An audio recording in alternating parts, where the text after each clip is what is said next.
Hi my dear friends, ఇవాళ నేను మీకు ఈ వీడియోలో రూరల్ వొకాబులరీ ఏ విధంగా మనం యూజ్ చేస్తాం అంటే గ్రామీణ ప్రాంతంలో కొన్ని పండుగలు జరుగుతుంటాయి, మరి ముఖ్యంగా తెలంగాణలో. అదేంటంటే ఫెస్టివల్ ఆఫ్ ఎర్త్ అంటే భూమి పండుగ అని చెప్పేసి తెలంగాణలో కొన్ని ఏరియాస్లో ఈ యొక్క రూరల్ ఫెస్టివల్స్ జరుగుతూ ఉంటాయి. అందులో ఎటువంటి వొకాబులరీ వస్తుంది అనేది నేను ఇవాళ చెప్పబోతున్నాను.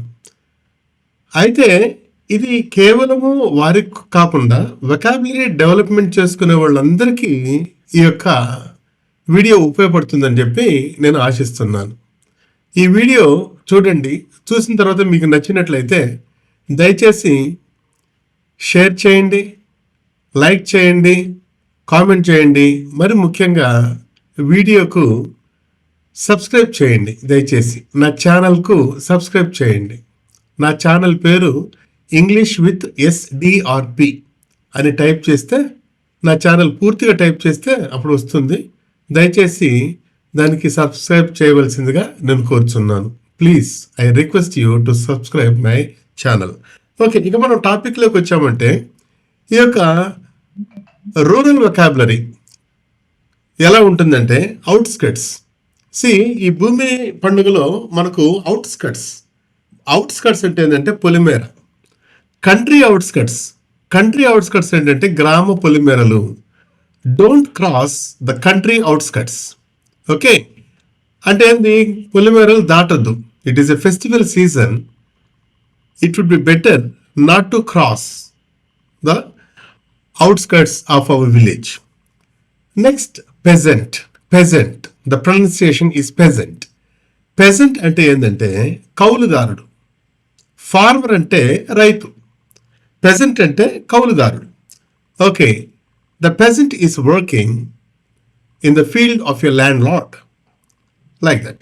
Then palmera tree, తాటి చెట్లు. నెక్స్ట్ palmera leaves అంటే ఏంటంటే తాటాకులు. The old person is residing in the palmera leaves hut or in the hut of palmera అంటే తాటాకుల గుడిసె. సో ఇవన్నీ మనకు కంట్రీ సైడ్ అంటే ఏంటంటే రూరల్ సైడ్ మనకు ఉపయోగపడుతూ ఉంటాయి. అదేవిధంగా హిల్లాక్స్ ఇది వరకే మీకు చెప్పాను. ఒక మంచి యూసేజ్ దట్ ఈస్ హిల్లాక్ అంటే ఏంటంటే గుట్టలు, చిన్న గుట్టలు ఏమంటామంటే హిల్లాక్స్ అంటాము. అలా కాకుండా హిల్స్ అంటే ఏంటంటే కొండలను మనము హిల్స్ అంటాం. హిలాక్స్ అంటే గుట్టలు. బాగా గమనించండి. కంట్రీ బెడ్స్టెడ్, అది బీస్టెడ్ అని వచ్చింది, అది తప్పు. Bed, BED, బెడ్స్టెడ్. కంట్రీ బెడ్స్టెడ్ అంటే ఏంటంటే నొలక మంచం. కాట్, మంచం. నవర మంచం. మోడర్న్ మంచం. అదే మనము కంట్రీ కాట్ అని చెప్పేసి మామూలు స్పోకెన్ ఇంగ్లీష్లో మనం వాడుతుంటాం. కంట్రీ కాట్ అంటే ఏంటంటే నొలక మంచం.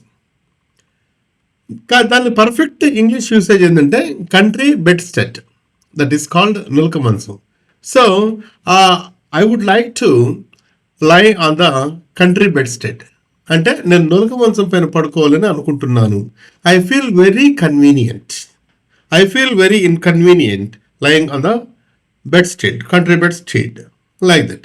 ఈ విధంగా మనం యూసేజెస్ వాటిని మనం యూజ్ చేసుకుంటూ ఉంటాం అనమాట.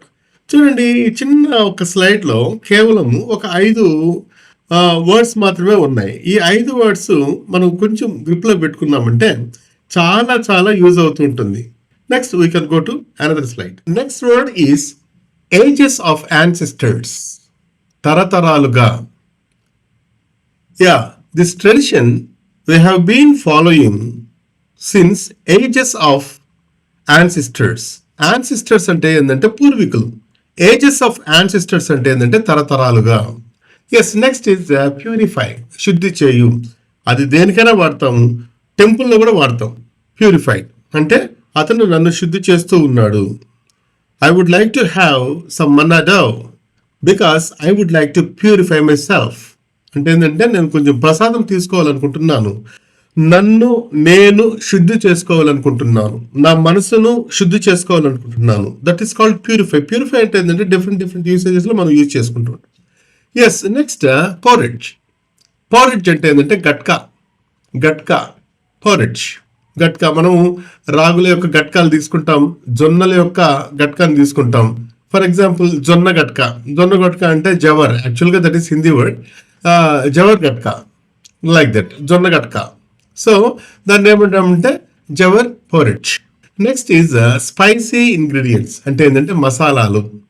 Don't take much spicy ingredients. మసాలా ఎక్కువ తీసుకోవద్దు. You have to apply some spicy ingredients to the dish. It would be very nice, appetizing smell. Offer అంటే ఏంటంటే నైవేద్యము అంటే ఏంటంటే మనకు టెంపుల్స్ లో మనకు ఒక పవిత్రమైన ఒక పదార్థాన్ని ఇస్తారు, అది మనం నైవేద్యం అనమాట. అంటే దేవుడికి పెట్టేది కూడా నైవేద్యం. నైవేద్యాన్ని నేను తయారు చేసుకొని వచ్చానండి.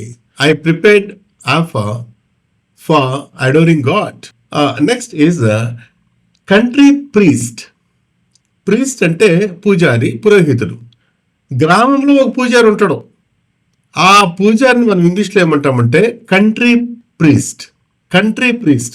అక్కడ ఆఫర్ అని పడిందిలే కానీ యాక్చువల్గా అదేంటంటే కంట్రీ ప్రీస్ట్. ఓకే, గమనించగలరు. సో ఈవేళ మనము సుమారుగా ఒక 10-11 వర్డ్స్ నేర్చుకున్నాము. ఈ వర్డ్స్ అన్నింటినీ మీరు బాగా ప్రాక్టీస్ చేయండి.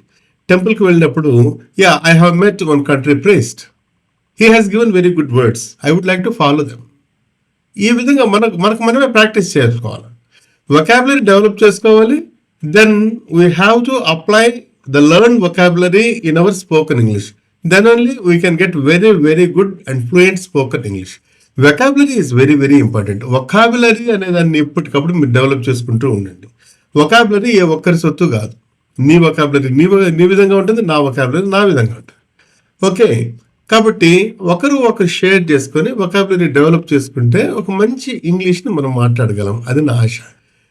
సో ఈ వీడియో మీకు నచ్చింది అనుకుంటాను. దయచేసి సబ్స్క్రైబ్ చేయండి. నా ఛానల్ పేరు English with SDRP. Thank you very much.